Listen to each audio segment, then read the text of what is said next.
दात नेमके कधी घासायचे असतात? सकाळी, दुपारी, संध्याकाळी का रात्री की सकाळी?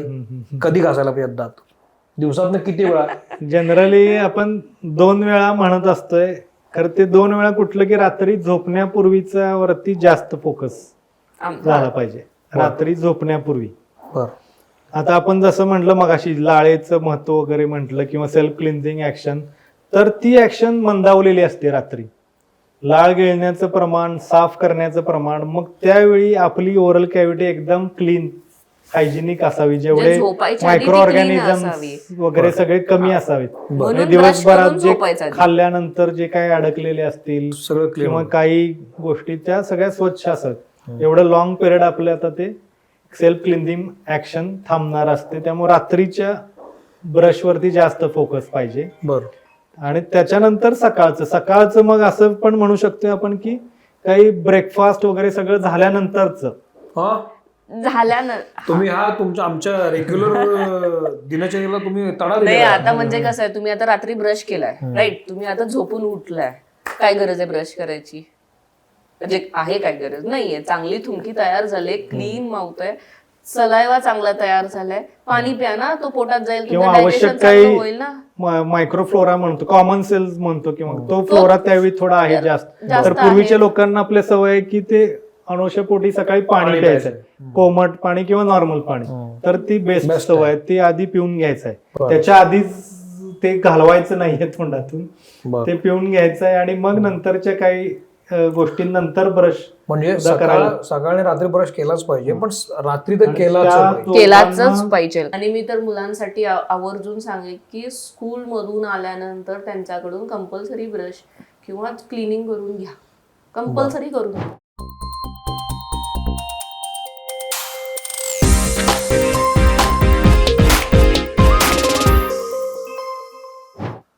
नमस्कार, मी सौमित्र बोटे, मित्र म्हणेमध्ये तुम्हा सगळ्यांचं स्वागत. आज माझ्यासोबत आहेत डॉक्टर्स, 2 डॉक्टर आहेत. एक आहे डॉक्टर श्वेता आणि दुसरे आहेत डॉक्टर विशाल नलवडे. हे दाम्पत्य उरुण ईश्वरपूरमध्ये डेंटल क्लिनिक आहे त्यांचं आणि जवळपास 13 वर्ष झाली ते छान चाललेलं आहे. आज खूप महत्त्वाचा विषय मी घेऊन आलो आहे, कारण आपल्याकडे आमच्या मित्रमणे पॉडकास्टमध्ये वेगवेगळे डॉक्टर वेगळ्या विषयावर नेहमी बोलत असतात. यावेळेला तुमच्याशी बोलण्याचं कारण असं की हे पॉडकास्ट पाहिल्यानंतर जे आमच्याकडं कमेंट्स येतात, पाहणाऱ्यांचे कमेंट्स येतात किंवा मला जे DM येतात, त्याच्यातून काही लोकांनी दात हा विषय सांगितला होता की दातांबद्दल आम्हाला माहिती हवी आहे, कारण सगळ्यात दुर्लक्षित दात आहेत. आणि आज हाच महत्त्वाचा विषय घेऊन मी आलो आहे. खूप महत्त्वाचा विषय अशासाठी की आपण दात आल्यापासून दातांचा वापर करायला लागतो, पण सगळ्यात दुर्लक्षित घटक दात आहे असं मला वाटतं. कारण माझ्या आजूबाजूला असे अनेक मंडळी आहेत की जे कैक वर्ष दातांच्या दवाखान्यात गेलेले नाही आहेत. दात दुखत नाही म्हणून असेल, किंवा दाताचा खर्च परवडत नाही म्हणून असेल, किंवा दाताची ट्रीटमेंट भीतीदायक वाटते म्हणून असेल. पण तसं झालंय खरं, पण ट्रीटमेंट बदलत असते, टेक्नॉलॉजी बदलत असते. तुमची वेदना कमी करण्यासाठी सुद्धा अनेक लोक झटत असतात. तर ती टेक्नॉलॉजी काय आहे, दाताचे काय आता प्रॉब्लेम्स नवीन आलेले आहेत, अशा अनेक गोष्टींवर मी तुमच्याशी बोलणार आहे. तुमचं मनपूर्वक स्वागत करतो. मित्रमंडळामध्ये आलात, नमस्कार. आलात याबद्दल मी एक छोटीशी भेटवस्तू देऊन तुम्हाला ती खुश करतो आणि मग आपण प्रश्नोत्तरांना सुरुवात करूया. नेत्रा इन्स्टंट मील तर्फे ही छोटीशी भेटवस्तू आहे. याच्यामध्ये महाराष्ट्रीय पदार्थ आहेत सगळे, जे एका वाफेवर तयार होतात आणि याच्यात प्रिझर्वेटिव्ह काही नाहीये आणि अस्सल अन्नपदार्थ आहेत, चांगले आहेत, मी वापरलेले आहे. थँक्यू. पुष्कराज नाचणी सत्व यांच्यामध्ये रागी डिलाइट्स आहेत, वेगवेगळ्या फ्लेवर्सचे.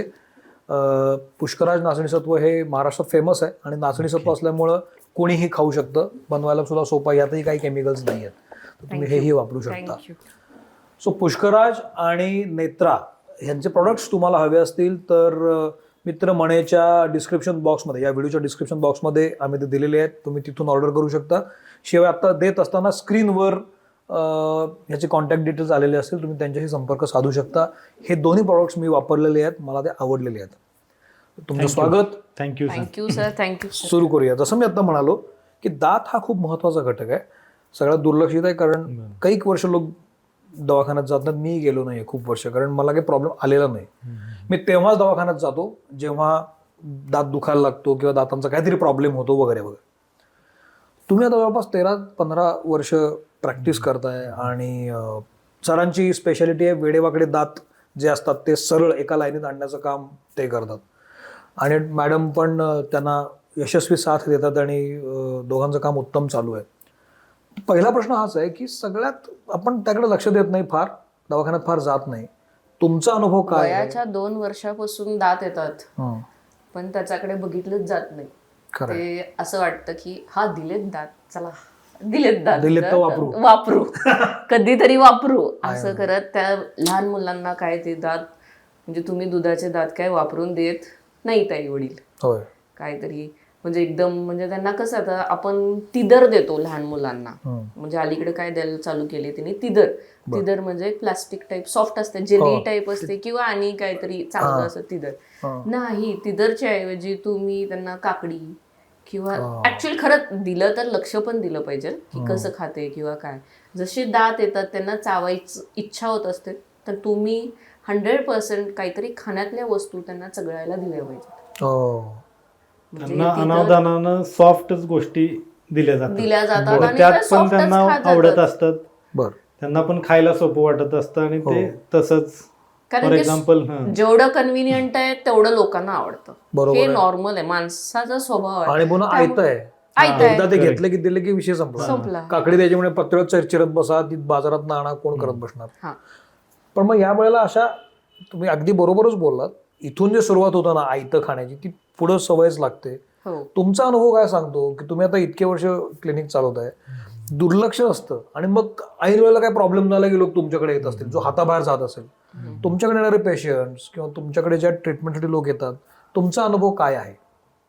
आता दाताच्या बाबतीत सांगायचं झालं तर प्रत्यक्षात लवकर लक्षात येत नाही सामान्यपणे बर. की काही प्रॉब्लेम सुरू झालाय. उदाहरणार्थ आता कीड लागलेली असते कुठंतरी दाताच्या दाढेच्या पृष्ठभागावर किंवा 2 दाढांच्या मध्ये, बरोबर. तर ते पहिल्यांदा लवकर लक्षातच येत नाही. सगळ्यात महत्त्वाचं. जेव्हा त्याचं प्रोग्रेशन वाढत जाते आणि नसांपर्यंत पोहोचते, त्यामुळे मग आपण म्हणतो की दात दुखायला लागल्यावरच डेंटिस्ट आठवले किंवा बरोबर. मग हे दुर्लक्ष म्हणजे असं होतं की म्हणजे त्यांची पण काही चूक नसते. बरोबर.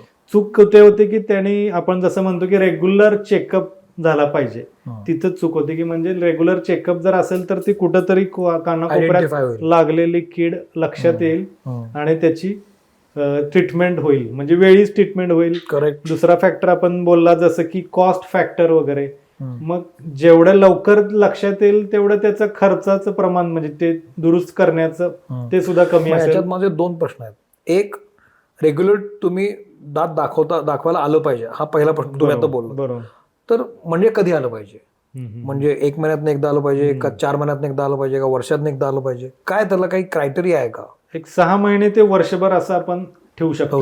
म्हणजे अगदी 1-2 महिन्यात काही असं कुठल्या डेंटल डिसीजचं असं प्रोग्रेशन लहान मुलांमध्ये तर कंपल्सरी 6 महिने आणि मोठ्यांमध्ये तुम्ही वर्षाचा फॉलोअप ठेवला तरी चालेल. वर्ष म्हणला 2 वर्ष म्हणतात तरी चालेल. वर्ष पण लहान मुलांचा कंपल्सरी 6 महिन्यांनी तुम्ही फॉलोअप. खूप महत्वाचा विषय बोललाय. मी तुमच्याकडे कीड याकडे येणार आहे, पण नंतर लहान मुलांचा विषय काढला. लहान मुलांनी दर 6 महिन्यानंतर गेलं पाहिजे, म्हणजे लहान मुलांना घेऊन गेलं पाहिजे पालकांनी दाताच्या दवाखान्यामध्ये, असं का? असं का म्हणजे कसं असते, लहान मुलं बरंच काही खात असतात बरं. आणि अलीकडे त्यांना एक म्हणजे सवय म्हणण्यापेक्षा किंवा असं टीव्हीच्या ऍडव्हर्टाइजमेंट मधून किंवा चॉकलेट बिस्किट्स खाण्याची सवय लागते. लहान मुलांना गोड पदार्थ आवडत असतात आणि ते सारखं खात असतात. सारखं खात असतो. तेवढं ज्या पद्धतीनं म्हणजे आपलं लक्ष गेलं पाहिजे त्यांच्याकडे तेवढ्या पद्धतीनं दातांच्याकडे लक्ष जात नाही, कारण की ते दुखत नाहीत आणि त्यामुळे त्यांचं किडण्याचं प्रमाण वाढतं. जेवढ्या वेळा खाल्लं जातं तेवढ्या वेळात स्वच्छता त्याचं क्लिनिंग होऊ शकत नाही किंवा बऱ्याच गोष्टी राहतात. ब्रशिंग होत नाहीत, त्यांनी ऐकत नाही किंवा प्रॉपर क्लिनिंग नाही होत, चॉकलेट्स खात असतात भरपूर. बरं, आता हे झालं खूप लहान. जे स्कूलला जातात ते आपल्याला माहित नाही ना ते काय खातात तिथं स्कूलमध्ये जाऊन किंवा काय खाल्लं नाही खाल्लं. मग त्यांचा मेंटेनन्स तेवढ्या पद्धतीनं त्यांच्याकडून होत नाही आणि आई वडिलांना पण त्यांच्या कामाच्या रुटीन मधून नाही लक्ष. रोज कोण बघणार आहे ना तुमचं दात उघडून, अरे बाबा तू काय खाल्लंस. तसंच आता हे जसं किडीच्या बाबतीत झालं तसंच लहान मुलांचे आता दात येत असतात, म्हणजे मिक्स डेंटिशन आम्ही एक जे म्हणतो पिरियड, म्हणजे दुधाचे दात जाऊन पक्के दात येणे. त्या दरम्यान वेडेवाकडे दात जे होण्याचं प्रमाण आहे तेव्हा आपण एक थोडं प्रिव्हेंटिव्ह किंवा थोडं रिस्ट्रिक्ट करू करता शकतो? येण्यासारखं थोड्याफार प्रमाणात म्हणजे अतिशय पुढे जाऊन होणार आहे त्याचं आपण काही प्रमाणात काय रोखू करू शकतो. शकतो म्हणजे मला थोडंसं विस्तारानं सांगा ना आता. म्हणजे म्हणजे आता कसं काही असतं- वेळेला दुधाचे दात जाऊन नवीन दात नाही येतात. म्हणजे कधी कधी आहेत ना दुधाचे जात नाहीत ते तिथंच राहतात आणि नवीन दात येतात, येतात, आतून correct. येतात, बाहेरून येतात. हो. मग समजा जर ते वेळेत काढले दुधाचे दात दुधाचे म्हणजे दात. त्रास नाहीये, दुखत आहे असं नाहीये. नाही खरं आपल्या लक्षात येते की कुठून तरी दुसरा दात यायला उगवतोय. यायला लागलाय मग त्या किंवा 6 आलाय. महिन्याच्या किंवा आणि कमी वेळाच्या चेकअप मध्ये आपल्याला ते लक्षात येऊ लक्षात शकतं की येऊ हे शकतं. काढले पाहिजेत, हे हलत नाहीयेत आणि तेच का नॅचरली काढायचे ते म्हणजे जेव्हा परमनंट तूत वरती येत असतो तेव्हा दुधाचा दात लगेच का काढायचा का तर तुमच्या जिभेच्या प्रेशरने ओठाच्या प्रेशरने तो जागेवरती येतो. पण एकदा का तो पूर्ण उगवला म्हणजे चुकीच्या तो काही ठिकाणी. 2-3 महिन्यात लगेच येणार ना फुल होय, दात. होय, तर होय. तो पुन्हा जागेवर सहजासहजी येत नाही सहजासहजी आणि येत मग नाही. आपण म्हणतो की मग मग वेडेवाकडे वेडेवाकडे येण्याचं आले प्रमाण दात आणि मग क्लिप्स लावायला वाढलंय लागले किंवा असं. बर असं. हो मग आता यामध्ये वेडेवाकडे दात येण्याचं प्रमाण किती आहे आता तुमच्याकडे जे पेशंट आता भरपूर आहे. आता खूप आहे. भरपूर म्हणू शकतोय, अक्षरशः म्हणजे 50% पॉप्युलेशन मध्ये सुद्धा म्हणू म्हणू शकतोय. शकतो हो. कारण दुसरे पण फॅक्टर आहेत म्हणजे हे झालं वेळी अवेळी दात पडणे न पडणे लहान वगैरे हे मुलांचं. झालं.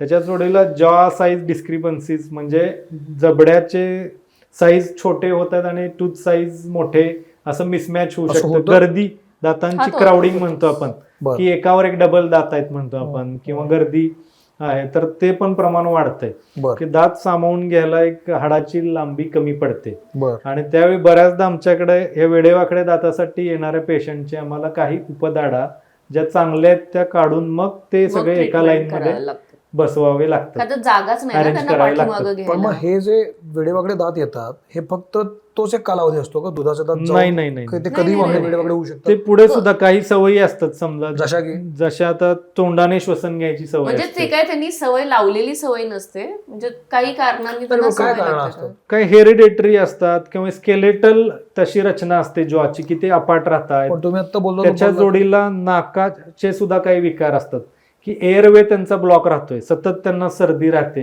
बर किंवा आपण ऐकतो की नाकाचं हाड वाढलेलं आहे वगैरे हा. आणि त्यावेळी त्यांना कंपल्सरी मग तोंडाने श्वास घ्यावा लागतो. बरोबर किंवा आता सवयीमध्ये म्हणाला तर अंगठा चोखणे, बर बोट चोखणे हे आपण ऐकतो सर्रास. हो, हो. मग त्याच्यावरती सुद्धा काही आपल्या म्हणजे क्लिनिकमध्ये डेंटिस्टचा सल्ला घेऊन पण उपचार काही करू शकतात त्या सवयी वेळीच मोडण्यासाठी. अंगठा चोखण्यामुळे काय होऊ शकतं की वरचे दात भरपूर पुढे येणे, बर खालचे दात मागे राहणे, त्याच्या जोडीला जबडा सुद्धा काही वेळेला मागेच धरून ठेवतात. बर अगदी सिव्हिअर सवय असते ते. बर 2-2.5 वर्षापर्यंत ती सवय नॉर्मल समजू शकतो आपण वयाच्या. होय, होय. त्याच्या पुढे जर ती सवय राहिली राहिली तर मग हे असे प्रकार होतात की पुढचं जबड्याची लाईन पुढे येणे, दात पुढे येणे. मग हे झालं अंगठ्याच्या बाबतीत. ओठ पकडणे, सतत त्याच्यामुळे ओठ पण होतं? पकडणे, हो हो. ओठ पकडून ठेवणे, जीभ पुढे ढकलणे. आता जनरली कसं आहे की जीभ पुढच्या दातांवर दाबून थुंकी गिळणे अशी सवय लागते. तुम्ही थुंकी गिळा हा, मग कुठे टाळू touch- लागलं. हा, टाळू लागलं. वरच्या दातांच्या मागचा जो तर टाळूचा काही- पार्ट हा. आहे हा. त्याच्यावर ती जीभ दाबून गेली पाहिजे थुंकी. Got तर it. ते पण अनावधानाने किंवा काय लहान मुलांना असं काहीतरी वेगवेगळ्या सवयी लागतात त्याच्यातून ती एक सवय लागते की ती थुंकी गिळताना जीभ समोरच्या दातांवर टच होते आणि थुंकी गिळतात. किंवा काही वेळेला थोड्या फटी असतात, बर नॅचरल फटी, हे Natural छोटे दात फट असू असतात शकते ना दोन थोडी. दातामधली हा. हा. आणि त्या फटींमुळे पण ती सवय सवय लागते. आणि त्या ते सवयीमुळे फटी पण वाढतात. असं म्हणजे ते कसं एकमेकांच्या होतं ते वरती फट असल्यामुळे काय होतं तुमची जीभ सारखी त्याच्यामध्ये त्याच्यामध्ये. हा, असं हा. जाते आणि आणि त्यामुळे ती जिभेचं सवय ताकद लागत एवढी जाते. असते की ते दातांना आणखीन Damage पसरत करतं. Damage, पसरत जातात. पसरत जातात दात. म्हणजे आपण जे पण म्हणतो मग पुढे आलेले हे वयाच्या कुठल्या कुठल्या टप्प्यावर होतं जनरली हे आपण आता 7-8 वर्ष नवीन आहे सगळं. 7-8 वर्षापासून ऑब्झर्व केले पाहिजे वयाच्या कमीत कमी. बरं. किंवा ह्या दुसऱ्या ज्या थंब सकिंग वगैरे ते म्हणल्या तर त्या खूपच आधी 3-4 खूप वर्षापासून आधी. 2.5-3 वर्षाच्या पुढे नाही जर काय काय राहतात मुलं 6-6 वर्षापर्यंत करतात लक्ष नाही जात पालकांचं मग ते खूप लेट होतं ते तुमचं जॉ डेव्हलपमेंट पण असं मग आता ही चुकीचं जी व्हायला महत्वाची लागतं. कारणं तुम्ही सांगितलीत ना की थुंकी गिळताना दात प्रेस होतो किंवा हाड वाढल्या म्हणून तुम्ही तोंडाने श्वास घ्यायला लागता हो. यामुळं पण दाताचा issue- माला हो, लाईन- खूप माला मोठे लाईन issue. होतात. माला लाईन प्लस तोंडाने श्वास जेव्हा घेताना त्यावेळी तुमचे हिरड्यांचे प्रॉब्लेम सुद्धा वाढतात. कोरडेपणा वाढतो. तोंडातला तोंडाला कोरडेपणा वाढतो. हो. त्यामुळे काय होतं? लाळेची एक स्वतःची ऍक्शन असते की self cleansing action. Self cleansing action म्हणजे स्वतःची थुंकी स्वतःचे दात क्लीन स्वच्छ करत करत असते, असते. स्वच्छ करत असते. बरं. म्हणून मोस्टली आपण म्हणतो की तुम्ही फायब्रस फूड खावा. नॅचरल क्लिनिंग एजंट आहे ते. तुम्ही जेवढं काकडी गाजर खाणार तेवढं नॅचरली क्लीन होतं. म्हणजे थुंकीचं प्रमाण वाढतं त्याने. करेक्ट. मग जेव्हा तोंडाने श्वास घेतला तेव्हा काय होतं, ड्राय माउथ होतं, म्हणजे कोरडं पडतं. Correct, रात्रीचं तोंड तुम्ही जेव्हा उघडं ठेवता न कळत होत असतं. असं काय कोणी आवर्जून उघडं ठेवून झोपतंय असं नाही, न कळत होत असतं. मग त्यांनी काय होतं, रात्रभर ड्राय माउथ होतं आणि जे थुंकीचं काम आहे ते थुंकीचं काम होत नाही. आणि त्यामुळे तुमचा प्लाक कॅल्क्युलस दातांवरती समोरच्या प्रमाणात टार्टर साठायचं प्रमाण वाढतं. काय वाटतं? टार्टर किंवा कॅल्क्युलस प्रमाण वाढतं. पण मग हे मी लक्षात कधी घ्यायचं, याचे लक्षणं काय असतात की मी असं करतोय मला कळणार कधी? नाही, ते तुमच्या स्वतःच्या लक्षात आलं, तोंडानं होतंय श्वसन किंवा घोरणे पण एक त्यातलंच एक हे आहे उदाहरण. घोरणे हो, हा त्यावेळी सुद्धा होत असतं ते तोंडानं श्वसन वगैरे. त्याची पण एक सेपरेट ट्रीटमेंट. पण हे केल्यामुळं दातांवर परिणाम व्हायला लागलाय हे कसं कळतं? हे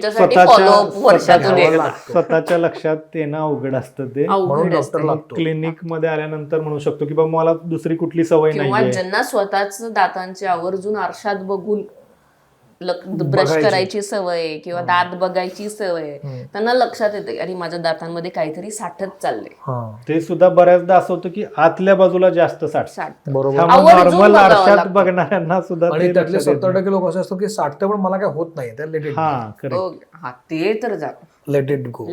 किंवा काय सगळेच करतो. त्या क्लिनिंगच्या बाबतीत पण काही वेळा एक वेगळे गैरसमज असतात की दात क्लीन केले आणि दात हालायला लागले. तुम्ही कधी ऐकलं असेल की आम्ही अनुभवतोय, म्हणजे आमच्याकडे येणारे बरेच पेशंट तसे ते साफ करायला नको, साफ केले आणि दात हल्ले. हो का? हा, तर त्याचं पण गैरसमज नीट सांगा मला. ते कसं असतं, कळलं पाहिजे.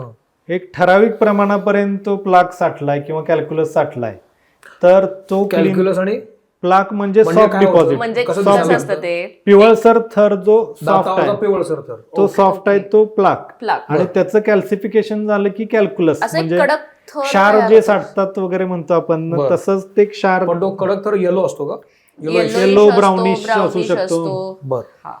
थोडासा कुणाकुणामध्ये ब्लॅकिश होतो. तो थर साठतो म्हणजे काय करत असतो तर दाताचं जे रूट सरफेस आहे त्याच्यावरती साठत जात असतो. दाताची मुळं जे आहेत ते पेरोडंटल फायबरनी जोडलेले आहेत हाडांना, डायरेक्ट हाडामध्ये नाहीयेत. तर तो जो साठत निघालाय, जो नको आहे ती घाण म्हणू शकतो आपण, तर ते फायबर तोडत खाली खाली जात, म्हणजे इन शॉर्ट हिरडी संपवत असते ते. म्हणजे आधार जो मिळालाय दाताला ते फायबर खाली सरकवत, हिरड्या खाली सरकणं हे आपण बघू शकतोय.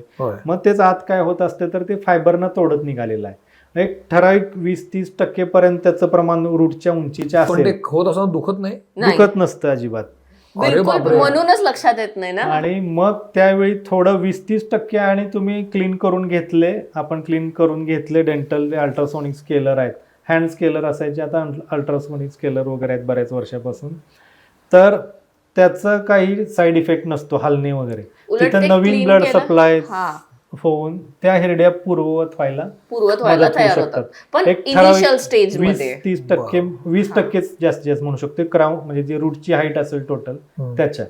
आणि त्याच्यापेक्षा जास्त प्रमाणात जर कुणी तुमच्या ओळखीमध्ये त्या पेशंटच्या साठलेला आहे आणि ते करून घेतलं असेल क्लिनिक, तर त्यावेळी आपल्याला ते हललेले दात जाणवू शकतात. की दात हालतात क्लिनिंग नंतर. म्हणजे बैठक हलती का हालायला लागतात? हालायला लागतात, कारण की त्यांचा बोन सपोर्ट गेला ना. ते फायबर जे खोटा आधार होता, कॅल्क्युलसचा खोटा आधार होता, खरा आधार खात गेलेला होता, खाल्ला गेला तो आधी, तो क्लीन झाला त्यामुळे तो गेला, तो गेला, खोटा आधार पण गेला. त्यांचं ऐकून मग ज्यांचं कमी साठलेलं आहे ते सुद्धा क्लिनिंगला. त्यामुळे मला सांगा, आता समजा असं झालं, मला म्हणजे थोडक्यात तो पिवळसर जो काही भाग आहे, पिवळसर किंवा ब्राउनिश किंवा ब्लॅकिश, तो तुम्ही क्लीन केल्यानंतर दात हालायला लागला समजा, तर ते नीट करता येतं? मग आता त्याला दोन हे आहेत की म्हणजे तू तसाच ठेवला, त्याला साठत निघालाय तरी पण ते लवकर त्याचं साठत जाऊन ते बाकीचे हालत जाणार परत साईडचे. बरोबर. त्याच्यापेक्षा काढलं काढा ते, त्याला काही स्प्लिंट म्हणजे आतून कनेक्ट करून बांधून ठेवायची प्रोसिजर असते, किंवा काढा ते ठराविक प्रमाणात सर्जरी करा आणि हे करून घ्या. सर्जरीमध्ये काय असतं? हिरड्या परत वरती सरकून घ्यायची सर्जरी असते, ज्या हो? खाली शिरकत त्या निघाल्या. वर आणता येतात. हो हो हो. एका लिमिट मध्ये वर आणतात, तर ह्या- पूर्ण नाही वरती येतात. बर त्याच्यामुळे लवकर मग काय आता असेल ते. गैरसमजाबद्दल आपण बोलतोय. बोललो. दातांची ट्रीटमेंट याच्याबद्दल मिथ काही आहेत का, किंवा लोक घाबरतात कुठल्या गोष्टी, असं तुमच्या नजरेत काय आलंय का, आणि जे खरं तर चूक आहे? भरपूर काय भरपूर सांगता? प्रमाणात घाबरतात. म्हणजे बऱ्याच गोष्टी असतात. समज गैरसमज काय? डेंटल फोबिया म्हणजे बऱ्याच, अगदी त्या खुर्चीमध्ये जे बसतो आपण, बसण्यापासून ते आता सुरुवात माझ्या असते एक त्याची. डीएम निरो फिजिशियन मित्र आहे, म्हणजे एमडी मेडिसिन नंतर डीएम निरो स्पेशालिटी असते, बर बरोबर, डीएम कार्डिओलॉजी. तसे त्यांनी सांगितलेलं, त्यांची स्वतःबद्दलची सांगितलेली आहे की जेव्हा आपण त्या डेंटल चेअर वरती बसले झोपलेला असतो, आडवे असतो एक कन्व्हिनियंट पोझिशन साठी, तेव्हा ह्या फ्लोअर पासून आपण उंचीवर असतो. बरोबर. हा. माणसाला सपोर्ट गेलाय, हो आलं लक्षात, असं सपोर्ट feel गेला होतं, असं त्यामुळे तो फील अलग इनडायरेक्टली होत असतं. बर म्हणजे अगदी बारकाईने विचार केला तर ही गोष्ट आहे, खरं. हे ऑटोमॅटिक होणारी गोष्ट आहे. ते न्यूरो फिजिशियन आहेत, स्वतः त्यांना घाबरतायत, कळलं. म्हणून त्यांनी त्याच्यावर अभ्यास Analyze केला की केलं. डेंटल फोबिया काय आहे. बर तर त्या जमिनीपासून वरती उचललेलं आहे. बर आपण एक आता चेअर एक बघितली आपण की फोल्ड चेअर आहे आपल्या क्लिनिक मध्ये, हो तर त्या वयस्कर तेवढ्यासाठी लोकांना येते. वगैरे त्या किंवा ऍप्रिहेन्शन असलेल्या पेशंटना पाय पाय जमिनीवर असतो. टेकतील असेच बसू हो, शकतील बर. ट्रीटमेंटच्या वेळी. बर हे अगदी म्हणजे मायक्रो लेवलला बरं, झालं. ठीक आहे. मेजर मग काय असतं, इंजेक्शन.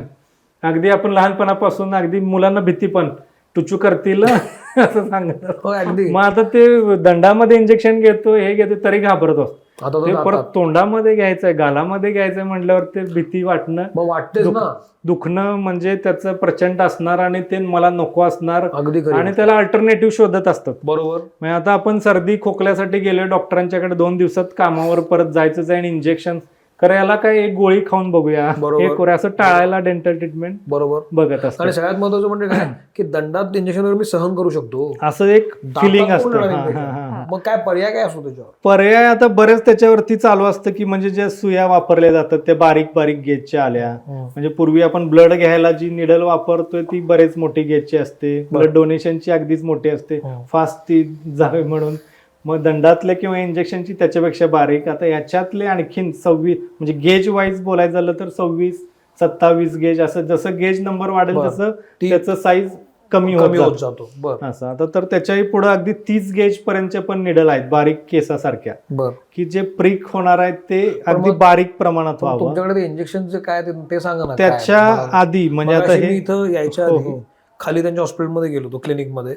तिथे त्यांनी मला एक नवीन दाखवलं डिव्हाइस, उपकरण हात दाखवलं. म्हणतात ते त्याला. इंजेक्शन होतं आणि ते दुखत नाही असं त्यांचं म्हणणं बरोबर आहे. बरोबर. आता तर त्याच्या मागे काय केलेलं आहे, त्याच्याही आधी एक काय आहे जे जनरली केलं जातं, लोकल अनेस्थेशिया स्प्रे correct. किंवा जेल. बरं. टॉपिकल, लोकल म्हणण्यापेक्षा लोकल म्हणजे ती भूल आपली लोकल, जनरल म्हणजे पूर्ण बॉडीचा बरोबर. अनेस्थेशिया, आणि लोकल टॉपिकल. टॉपिकल म्हणजे सरफेस, हा. ज्या सरफेसला आपण प्रिक करणार आहे बरोबर. त्याला थोडंसं बधीर करायचं. बरोबर. हे पहिला केलं की थोडं पेशंट रिलॅक्स, किंवा थोडंसं मला तिथं बधीर वाटायला लागलंय.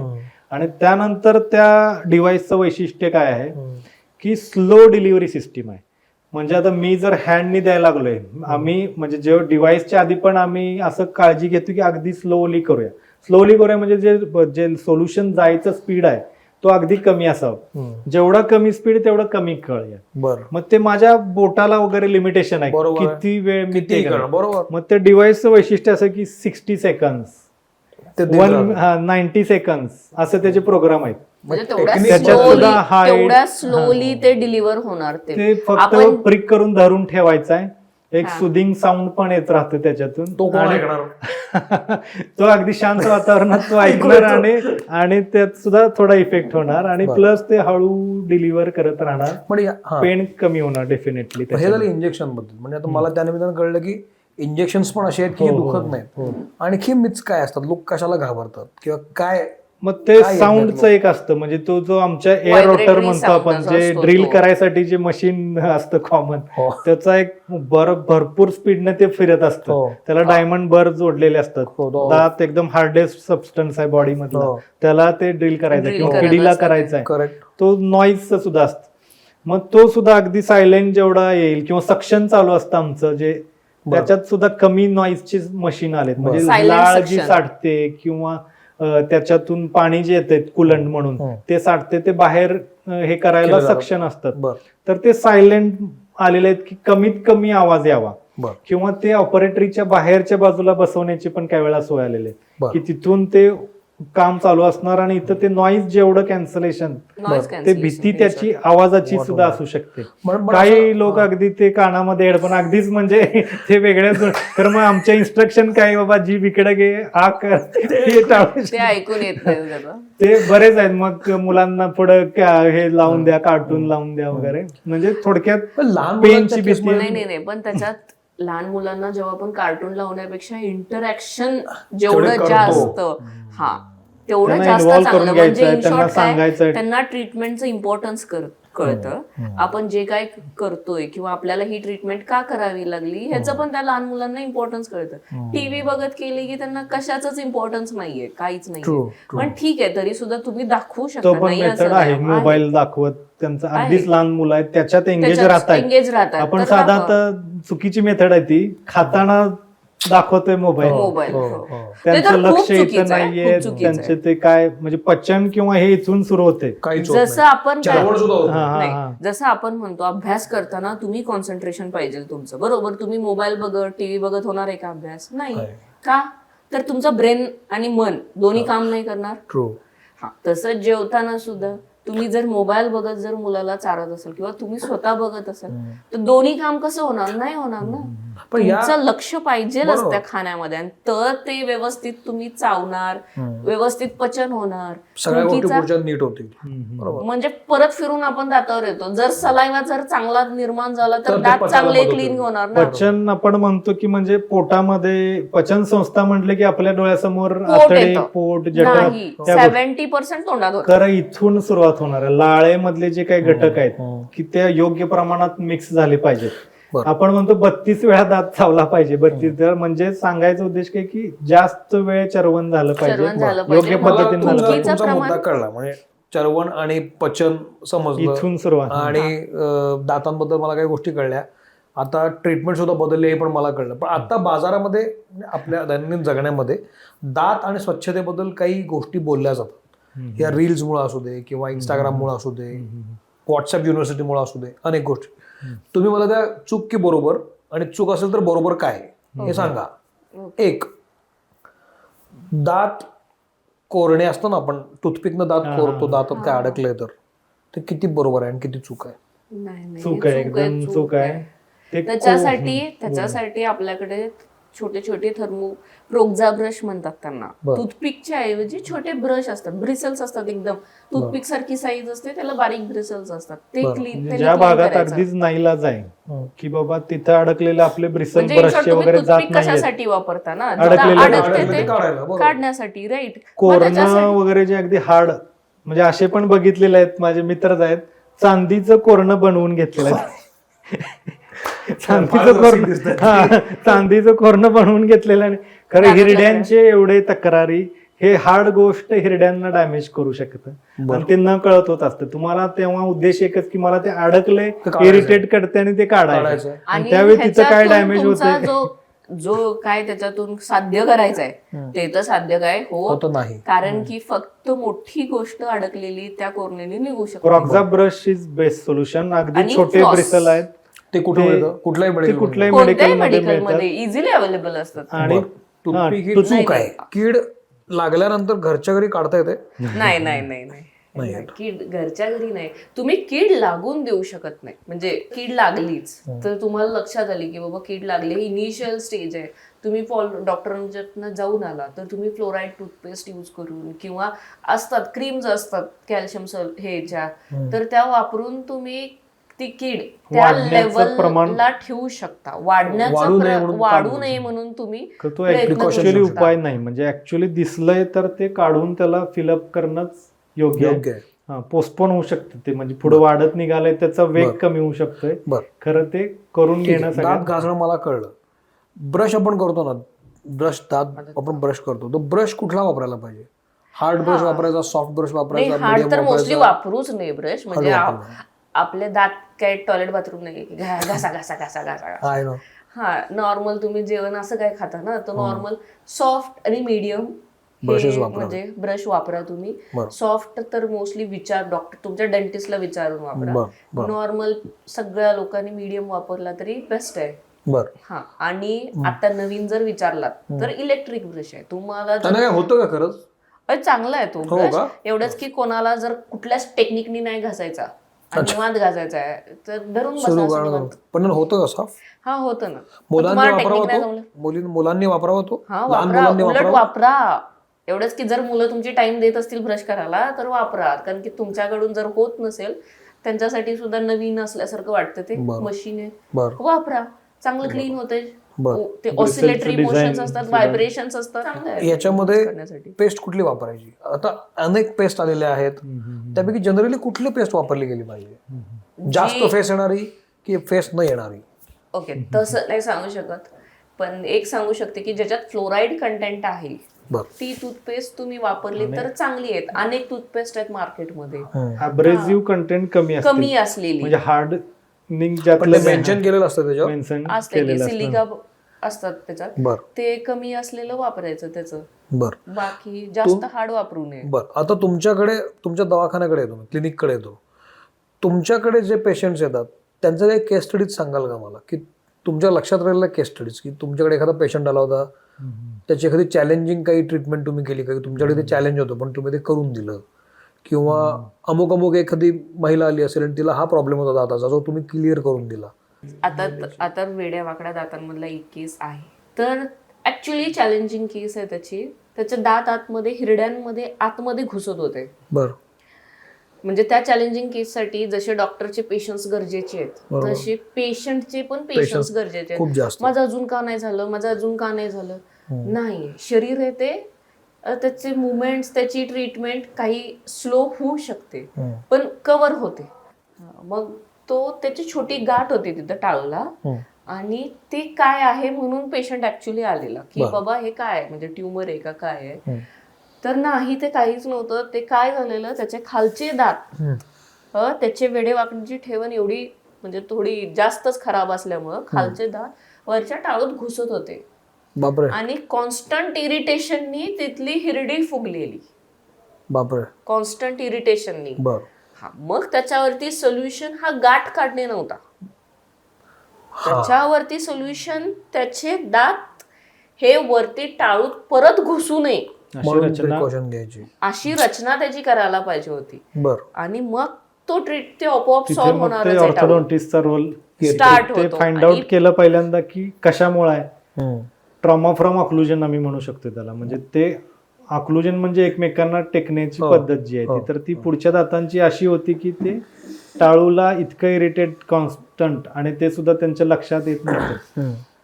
तर ती डीप बाईट करेक्ट ह्या ऑर्थो ट्रीटमेंटमध्ये की जी सर्जिकली करायला पाहिजे, त्यांची दातांची रचना बरोबर करून त्याचं ते घुसणं थांबवलं हिरडीमध्ये, आणि ते सगळं ट्युमर तुमच्याकडे जे वाटत होतं ते सगळं नाहीसं होत गेलं. पण जनरली जे दात वेडेवाकडे येतात त्याला ट्रीटमेंटला काय कालावधी लागतो? ऍव्हरेज आम्ही 1.5 ते 2 वर्ष असा कालावधी 1.5-2 वर्ष पकडतो. असं कालावधी. दातांच्या वेगवेगळ्या गोष्टींवर आपण बोलतोय. लहान मुलांचे दात झाले, शाळेतल्या मुलांचे, कॉलेजमधल्या मुलांचे झाले.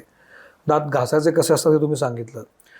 आता खूप मोठा वर्ग आहे जो 40-50 मध्ये आहे, जो नोकरदार असतो, व्यवसाय करत असतो. त्या वयातले दातांचे प्रॉब्लेम वेगळेच असतात.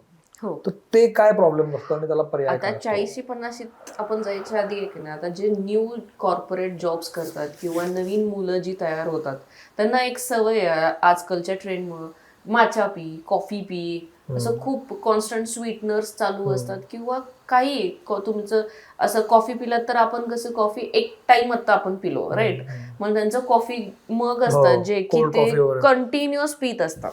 बरं, आता तुम्ही म्हणणार की त्याच्यात शुगर नाहीये, काही नाहीये, पण तरी सुद्धा कार्बोहायड्रेट टाइप्स असतेच ना. ब्लॅक कॉफी पिणं वेगळं आहे, हा त्यांनी नाही होऊ शकणार केली सहसाची.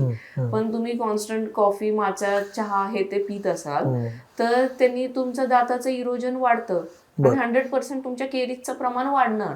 त्याच्यासाठी तुम्हाला मेंटेनन्स गरजेचंच आहे. ब्रश यूज करणे, टूथपेस्ट यूज करणे, किंवा कंटिन्युअस तुम्हाला गार्गलिंग पाहिजे, वॉटर म्हणजे तोंड चुळा भरणे. इन शॉर्ट, बर, चुळा भरायच्या. म्हणजे तुम्ही इतकं सोपं आहे. पर्याय इतका सोपा आहे. पर्याय खरोखर सोपा आहे. चुळा भरणे हा एकमेव खूप चांगला पर्याय आहे. तुम्हाला 4 टाइम ब्रश जमत नसेल, तुम्ही चुळा भरा.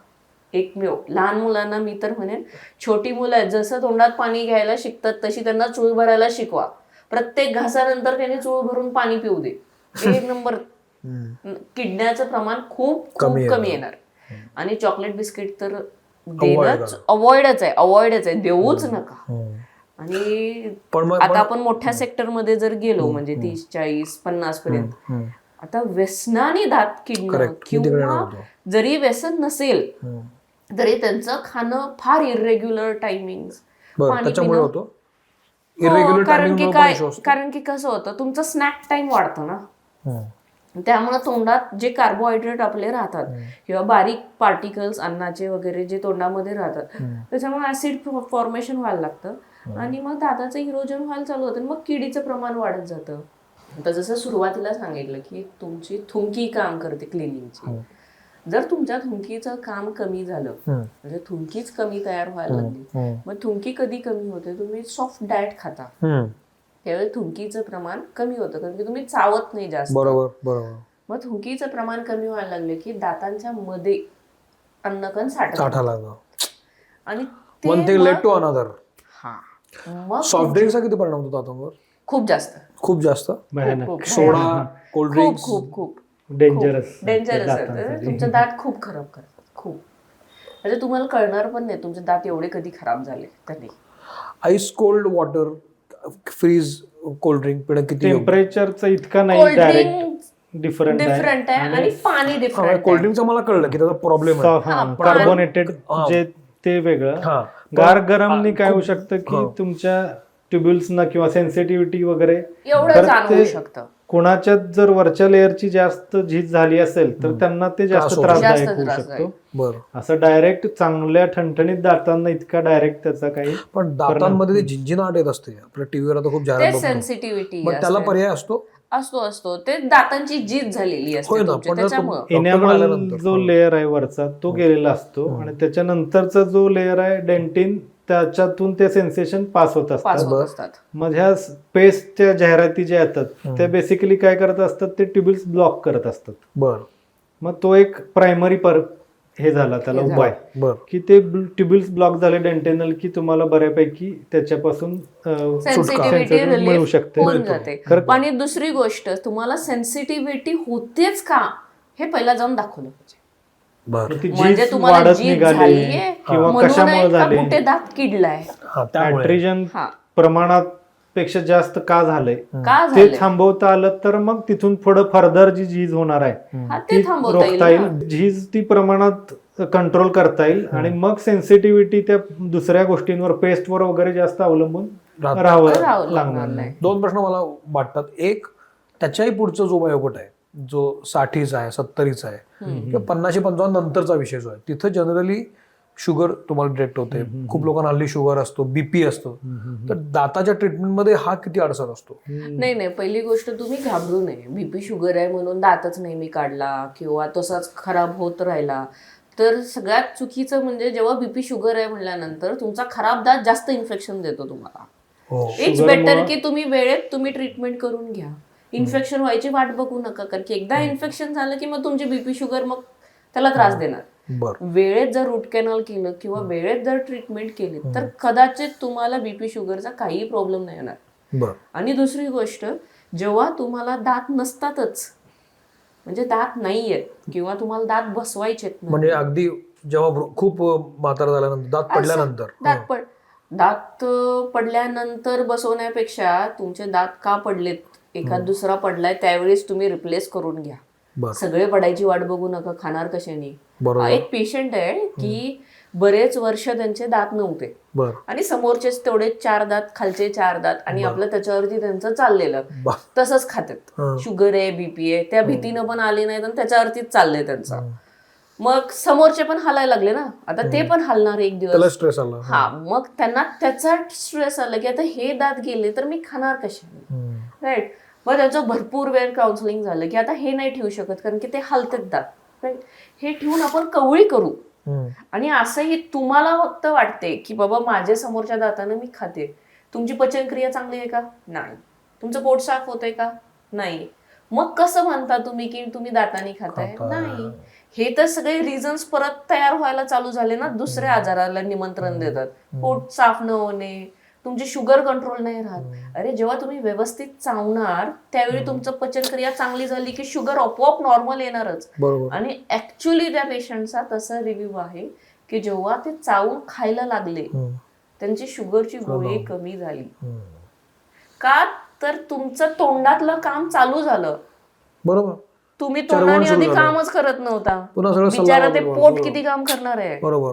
पण मग आता या पोटाचं काम नाहीये केसमध्ये चावायचं. या केसमध्ये जे कवळी पूर्वी बसवायचे काढून ठेवता यायची ती, आता काय ट्रीटमेंट बदल झाला? आता आपण काय बदलू करू आता शकतो? कवळी कधी बसवायची किंवा जिथे मागे आधाराला काही दात नसायचे, कवळीच्याही आधी आपण ब्रिज वगैरे ऐकतोय, क्राऊन ब्रिज जे म्हणतो आपण, की म्हणजे साईडचे काही दात चांगले आहेत आणि त्याला मधले धरून दात लावायचं. धरून ब्रिज बसवायचे. करतो आपण. हा. आणि त्याच्या पुढे आता काय झालं की मागचे दात गेल्यानंतर कवळीतले काही प्रकार आहेत, त्यात सुद्धा काही चांगले प्रकार, कास्ट पार्शल डेंचर वगैरे, म्हणजे मेटल फ्रेमवर्क वरती काडघालीची कवळी, बरं, अंशिक कवळी. बरं. आणि नाही, त्यानंतर आणि ज्यांना कवळी नकोय त्यांना आपण इम्प्लांट करू शकतो. बरं त्यात इथं तुम्ही विचारलं शुगर आणि बीपी, तर एकदा डॉक्टरांचं तुम्ही कन्सल्टेशन घेतलं की बाबा यू आर नॉर्मल, की तुमची बीपी आणि शुगर नॉर्मल आहे, तर तुम्ही करू इम्प्लांट शकता. सर्जरी कोणत्याही एज मध्ये आपण करू असं शकता. म्हणू शकतो की कंट्रोल्ड बीपी आणि कंट्रोल कंट्रोल शुगर. बरं, म्हणजे हे असणार आहे कॉमनच पकडले आपण. बरं. तुम्ही 60-70 वगैरे एज म्हणताय, आम्ही 30-40 सुद्धा प्रत्येकाला विचारतोय की BP तुम्हाला बीपी आहे का, Very true. शुगर आहे का आणि रक्त पातळ व्हायची गोळी आहे का. तर आता क्राऊन ब्रिज हे दातांचा सपोर्ट घेऊन बसवले जायचे, जिथे दातच सपोर्टला नाहीत. आणि आता लोकांचं डिमांड आहे की फिक्स दात हवेत, आपल्याला ऍडजस्ट व्हायचं नाही, काडघालीची वस्तू नको आहे, काही वेळा तर चष्मा नको आहे, लेन्स हवेत फॉर एक्झाम्पल. तर तसं रोपण एक अगदी चांगली पद्धत आहे की ज्याच्यामुळं आधाराला दात जिथं नाहीयेत तिथं आपण कृत्रिम Place करू दंताचं शकतो. रोपण करून त्याच्यावरती दात बसवू हो का? शकतो. बरं. मग आता तो सिंगल दात सुद्धा, म्हणजे कडेला 2 दात आहेत, तर ब्रिज करताना काय केलं जातं की त्यांना घासून बारीक केलं जातं, बरं. म्हणजे त्यांचं लाईफ पण आपण कमी कमी करत करतो. असतो काही अंश, आणि त्याला फाटा देऊन त्याचं रोपण करायचं. बरं. हे झालं दात असताना. त्यावेळेला मागे दाढाच नाहीयेत आधार घ्यायला, किंवा पूर्ण कवळीच्या लेवलला आलेलो आपण की काही हिरड्यांचे प्रॉब्लेम किंवा वयोमानानुसार सगळेच दात गेलेत आणि कवळी करायची आहे, तर ते 6-7 रोपणांवरती सगळी कवळी पूर्ण फिक्स, बरं, दंत पंक्ती पूर्णच्या पूर्ण फिक्स, काढायची गरज नाही. बरं. असे मग काही एकदा प्लेस केले की किती दिवस राहतात, किती काळ राहतात ते? ते आपण अगदी 20-25 वर्ष असं सुद्धा म्हणू अरे. शकतो, त्याला लाईफ टाइम पण म्हणू शकतो किंवा लाईफ लॉंग टाइम लाईफ म्हणतो, तुमच्या बरोबर जाणार असं म्हणतो आम्ही. म्हणू एवढं शकतो, fix असं होतं म्हणू हा, शकतो एवढं असं. फिक्स कारण ते टायटॅनियमचे जे रोपण आहेत ते हाडामध्ये ऑस्टिंटिकेटेड म्हणजे एकजीव होऊन जातात. पण हे किती वेळाचं काम असतं? हे हे 5-6 टाइम पिरियड आहे, थोडासा दिला पाहिजे. 5-6 महिने आपण त्याच्यासाठी द्यावे द्यावे लागतात. लागतात. हा. ते सुद्धा आमचे पेशंट, आता काही वेळा पेशन्स म्हणजे ह्याची गोष्ट आहे पेशन्सची, तर म्हणजे बाबा ही सिंगल सिटिंग म्हणतो आपण किंवा हे, तर याला एवढे दिवस का, तर मी सांगतो गमतीनं म्हणा पेशंटना की हा 3रा सेट आहे दातांचा. पहिला सेट तुम्हाला कधी सुरुवात झाली, 6व्या-7व्या महिन्यात सुरू झाली, 2 वर्षापर्यंत येत होते दात. 2 फुकट मिळाले, 18 आता एकाला पैसे घालवायला 18 लागतात महिने तुम्हाला. लागले तो सेट यायला. पुढचा सेट तर 6व्या-7व्या वर्षी सुरू होतो, 13-14व्या वर्षापर्यंत येत चालू असतो. असतो. हो. आणि हा 6 महिन्यात सगळ्यात फास्ट होतोय हा 3रा सेट. तर तेवढे बरोबर. पेशन्स तुम्ही ठेवायला दाखवायला पाहिजे. मी किती असं छान, ते बरोबर. पेशंटना हे बरोबर आहे. ह्यातनं आणि convince ते होतो पूर्वी माणूस. देवाने दिले होते हे आपण बनवायचा प्रयत्न करतोय, तरी पण आपण 5-6 महिन्यात पण मग बनवायचा. आता तुम्ही या निमित्तानं सांगताय की आपण काय काय करू शकतो, की लाईफ टाईम ती दाताची सर्जरी असू शकते, दात असू शकतात. तर तुमच्या हॉस्पिटलमध्ये आता त्या निमित्तानं एकूणच डेंटिस्ट्रीमध्ये नवीन नवीन काय टेक्निक्स आल्या, तुमच्याकडे काय प्रकारचे उपचार आता होत आहेत?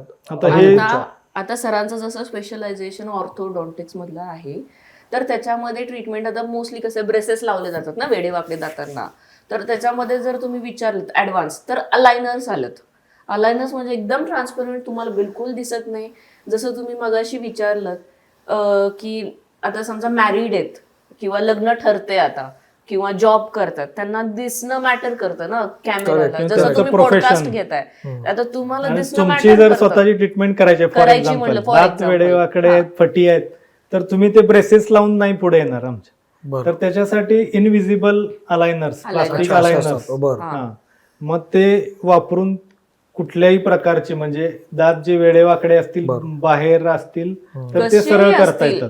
कसेही तर असतील ते सर्व ऍडव्हान्स करता येतात. टेक्नॉलॉजी आपल्याकडे म्हणजे त्यामध्ये इंडियन ब्रँड सुद्धा आहेत आणि काही अमेरिकन ब्रँड सुद्धा इथं उपलब्ध आहेत आपल्या बरं. इथे आणि कोल्हापूरच्या क्लिनिकला बरं. सुद्धा. इन्व्हिजिलाईन आणि म्हणून ते brand इंट्रावरल आहे. स्कॅनर आणि त्याचं हे होतं प्लॅनिंग होतं बरं आणि त्याच्यानुसार ते सेट्स तुमचा बनवून 3D येतात. प्लॅन आधी बनवून येतो. बरं. तुम्हाला दाखवला जातो की बरं. तुमचे कसे दात दात move आता होणार आहेत. आहेत आणि कसे कसं होणार आहे? बरं हे दाखवलं जातं आणि मग तुम्ही ते त्यानुसार डिसाईड होतं. करत ते फार पेशंटसाठी पण अगदी वरदान आहे म्हणू शकतो. क्लिफ्सच्या भोवतीनं अडकून काही व्याधी आणखीन वाढत असतात काही वेळेला. बरं क्लिनिंग आपण विचारलं, ब्रश बद्दल विचारलं किंवा काय, क्लिप्स दातांवरती असतील त्यावेळी स्वच्छता करणं आणखीन अवघड झालेलं आणखीन असतं. अवघड किडण्याचं प्रमाण त्यावेळी अलायनर वाढतं. फक्त Aligner म्हणजे मध्ये आता नाही होत. दिसण्यासाठीच नाही, म्हणजे तुम्ही ऑकवर्डनेस साठी तो आला पर्याय. खरं ओरल हायजीन सुद्धा दात सरळ होत असताना प्रत्येक वेळी आपण ब्रश करण्यासाठी ते काढतोय, जेवताना काढतोय. त्यामुळं दातांचं लाईफ किंवा क्लिनिंग जे किडीचं प्रमाण काही वेळा वाढतं असं म्हणतो क्लिपची ट्रीटमेंट सुरू असताना. तर तो सुद्धा प्रॉब्लेम ह्या अलायनरच्या ट्रीटमेंटने बाजूला solve बाजूला होऊ जातो. शकतो. जाऊ शकतो. की एकदम हायजेनिक पण म्हणजे मगाशी बोलतो तुम्ही पैसा विषय काढला ना, हा. हा एक फॅक्टर असतो आणि मी समजू शकतो की जर ट्रीटमेंट महत्वाची असेल, एक्सक्लुसिव्ह असेल तर बरोबर. ती प्रीमियम कॅटेगरीत जाऊ शकते. बरोबर. पण साधारण वेडेवाकडे दात सरळ करणे हम्म. किंवा तुम्ही आता म्हणाल त्यामुळे इम्प्लांट करणे 20-25 वर्षासाठी, ह्याची काय कसं कॉस्ट असतं, कशाला परवडतं की जास्त असतं? कॉस्ट असतात तशा. कॉस्ट हे तसे तुमच्या advantage- negligence असते. हा. हा. कॉस्ट ही ट्रीटमेंट पेक्षा तुमच्या नेग्लिजन्स जेवढं दुर्लक्ष झालेलं आहे. करावं लागलं तुम्हाला. तुम्ही जर वेळेत दात क्लीन दाखवले केले असते, असते. किडले नसते तर नसतं, किंवा Root हल्ले canal नसते, आलं. पडले नसते तर ती वेळ आली नसती. आली नसती तिथपर्यंत. तरी सुद्धा आली आहे तर मग त्याचे कुठल्या प्रकारची ट्रीटमेंट आपण अडॉप्ट करतोय. आता ब्रेसेस क्लिप्स जे बघतोय आपण त्याच्याने करत गेलो तर अगदी बेसिक कमी असेल कॉस्ट. बरं. त्याच्यामध्ये म्हणजे दातासारखे एकच brace- नाही, ती वेगवेगळी- नाही, वेगवेगळ्या दात याच्यात आणि आहेत. प्रत्येक पेशंट वाईज सुद्धा थोडी बदलू शकते. बरं कुणाची थोडीच असेल 6 महिने 8 महिन्याची ट्रीटमेंट असेल, कुणाची 2 वर्ष 2 चालणारी वर्षाची ट्रीटमेंट चालणार असेल, असेल. त्यांच्यासाठी परत ती वेगळी होईल. बरं बरं क्लिप्स मध्ये पण आता अलायनरच्या आधी काही क्लिप्स मध्ये पण काही प्रकार आहेत. सेल्फ लायगेटिंग म्हणून एक अगदी चांग प्रकार आहे. डेमन हा त्यातला एक ब्रँड बरं. म्हणजे जो प्रेफर करतो light world wide. Forces braces म्हणतात त्याला. बरं. म्हणजे इन शॉर्ट जसं काही फ्रिक्शनलेस ट्रीटमेंट होते, पेनफुल कमी असते, fast वायर्स होते. आणि ब्रॅकेट बेस त्याच्यामध्ये फ्रिक्शन कमी राहतं बरं आणि दात काढण्याच बऱ्याचदा गर्दी असते त्यावेळी दात काढण्याचं प्रमाण बरेचदा आम्हाला काढावे लागतात. तर ते सुद्धा काही वेळा टाळता येतं. टाळता येतं त्या की braces त्याच्यामध्ये मध्ये. लॅटरल आर्च डेव्हलपमेंट म्हणून जी कन्सेप्ट आहे की जबड्याची रुंदी वाढ- वाढवता येते वाढवता थोड्या येते. प्रमाणात हा. आणि ते अकोमोडेट करता येतात. दात जी गर्दी झाली ती बरं. तर ते सुद्धा ब्रेसेसचे पर्याय ऍडव्हान्स आपण टेक्नॉलॉजीमध्ये करू शकतो. Self ligating braces. वा आणि जसं आपण म्हणालो, जसं जबड्याची वाढ वाढवता येते, तसंच लहान मुलांमध्ये 11-12 वर्षाच्या मुलांमध्ये समजा तुमचा जबडा पुढचा मोठा आहे, हा खाली आहे, म्हणजे आतमध्ये आहे किंवा ह्याची वाढ जास्त आहे. जसं की आता एक पेशंट मध्यंतरी एक आलेला, त्यांच्या लक्षात नाही आलं की बाबा माझ्या मुलाचं हे जबडा पुढं आहे. तर त्यांच्या लहान मुलं खेळता खेळता म्हणाले, काका काका ह्याचं खालची हनवटी ड्रॉवर सारखी पुढं का आली आहे? याचा अर्थ हे हाडाची वाढ ह्याची जास्त आहे. बरं, मग ह्याचं काय करता येतं का? वाढत्या वयात ह्याची ट्रीटमेंट आपल्याला करता येते आणि ह्याची वाढ थांबवता येते आणि ह्याची वाढ वाढवता येते. जशी आपल्याला उंची वाढवता येते वाढत्या बरं, वयात, बरं. तसं ह्याचे सुद्धा जे अच्छा. काय आहेत मुवमेंट्स गरजेचे बरं. कमी जास्त बरं. ते त्या वयात काही ट्रीटमेंटनी ते बरं. करता येतात. बरं, आणि तुम्ही काय ऍक्च्युली ortho- सरांचं स्पेशलायझेशन त्याच्यातलं आहे. ऑर्थोडॉन्टिक तुम्ही काय म्हणता? ऑर्थोडॉन्टिक ट्रीटमेंटच्या बाबतीत फार काय? म्हणजे पूर्वी पासून की बाबा सगळे पक्के दात आल्यानंतर घ्यायची ट्रीटमेंट 13-14 वर्षानंतर की सगळे दात उगवल्यानंतर क्लिप बसवायचे खंडित आहे ते, म्हणजे हा तर हे त्याच्या बियॉन्ड आहे. म्हणजे जिथं हाडाच्या जबड्यांच्या प्रमाणबद्धता म्हणजे हे हाड मागं राहिलंय किंवा मॅडम म्हणाल तसं पुढं आलंय समजा किंवा वरचा जॉ मागे राहिलाय, ते जेव्हा वाढ चालू असते म्हणजे पूर्वीची काय कल्पना आहे की सगळे दात उगवल्यानंतरच तुम्ही ऑर्थोडॉन्टिस्टना भेटा क्लिपसाठी.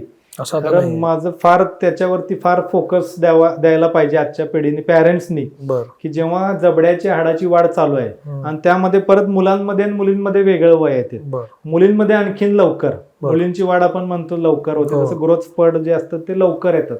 म्हणजे 11 ते 13 वर्षापर्यंत त्यांच्या जबड्यांची वाढ पूर्ण होत असते. बरं तर त्याच्या आधी त्या दरम्यान किंवा ऍक्टिव्ह ग्रोथ स्पर्ट ज्यावेळी चालू असते त्यावेळी काही छोटे छोटे सोपे अप्लायन्सेस असतात रिमूव्हेबल. ट्विन ब्लॉक म्हणून एक त्यातला आहे किंवा हेडगिअर म्हणून आहेत की त्यामुळे ती प्रमाणबद्धता जर लक्षात आली तर ती आपल्याला करेक्ट करता येते. बरं. आणि तो फार मोठं वरदान, म्हणजे ते नंतर जरच्या वयात आपण त्या मुलांना बघितलं तर ते नुसत्या भयंकर. क्लिपच्या ट्रीटमेंटनी किंवा कुठल्याही प्रकारच्या अलायनरच्या ट्रीटमेंटनी ट्रीटमेंटनी ते ते चांगले ते- रिझल्ट ते असं मिळतात. जेव्हा होतं तो जबडा पुढे येतो, तुम्ही म्हणालात हानवटी पुढे येते, तर पुढे त्रास होतो.